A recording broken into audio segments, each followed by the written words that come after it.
L'AES n'a pas besoin de ça. C'est une visite inutile. L'AES n'a pas besoin de pas des beaux parleurs, des bons parleurs. L'AES a besoin des actions. L'AES est confronté à l'insécurité. Et quand on effectue un voyage là-bas, c'est pas pour venir apporter sa compassion. Le temps des pleurs est terminé. On écoute Bassirou Diomaye Faye. À la base de la particularité de la relation exemplaire que nos deux pays entretiennent. Et ma présence aujourd'hui à Bamako s'inscrit donc dans ce cadre purement fraternel.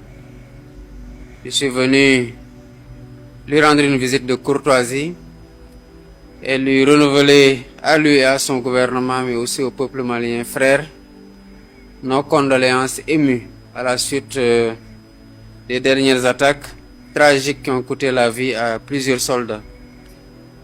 Nous nous inclinons devant leur mémoire, Le même discours creux, fumeux, le même discours trompeur que la CEDEAO ventile quand une délégation arrive au sein de l'AES. Qu'est-ce que le Sénégal apporte de concret en soutien au pays de l'AES? Précisément le Mali. Parce que le Sénégal fait frontière au Mali. Parce que le PASTEF a promis au Sénégal. C'est comme ça, Macky Sall avait effectué un voyage au Sénégal. Et son discours était un discours creux. Un discours creux, comme le discours de Bassirou Diomaye Faye. Il allait manger du fonio. Mais les Maliens ont continué à perdre la vie. On n'a pas besoin de ce genre de voyage. On écoute ici. D'encourager le président Assimi Goïta, parce qu'il n'a pas perdu la face.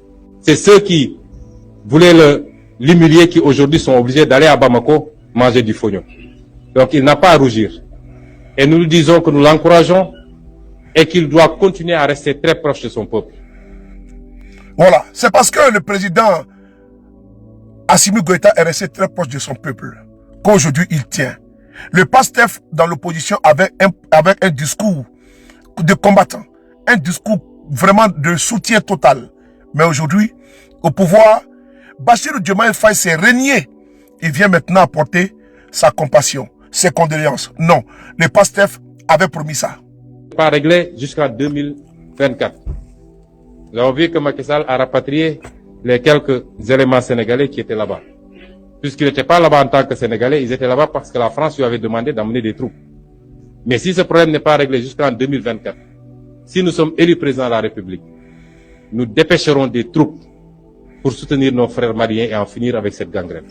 Qu'ils tiennent bon et qu'ils restent dans la dignité qu'on connaît.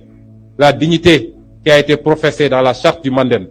Celle qui a été professée dans la déclaration de Thierno Souleymane Baal. Le discours est clair.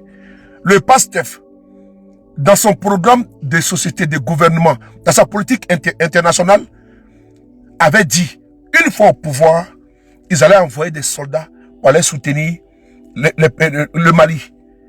Où sont les soldats? Bassirou Diomaye Faye qui s'est régné et qui vient aujourd'hui nous dire qu'il apporte il vient, comment dirais-je, adresser ses condoléances au peuple malien. Non, non, non. Demandez à Diomaye Faye où se trouvent les soldats sénégalais qui devaient venir soutenir le Mali.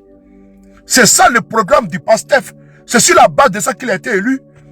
Mais il vient avec l'avion présidentiel qui vient apporter sa compassion. Non, on n'a pas besoin de compassion. On veut des soldats maliens, sénégalais, comme le pasteur l'avait promis, pour venir soutenir les pays de l'AES. C'est ça le vrai point. Donc le voyage du président Diomaye Faye au Mali était un voyage inutile. Merci.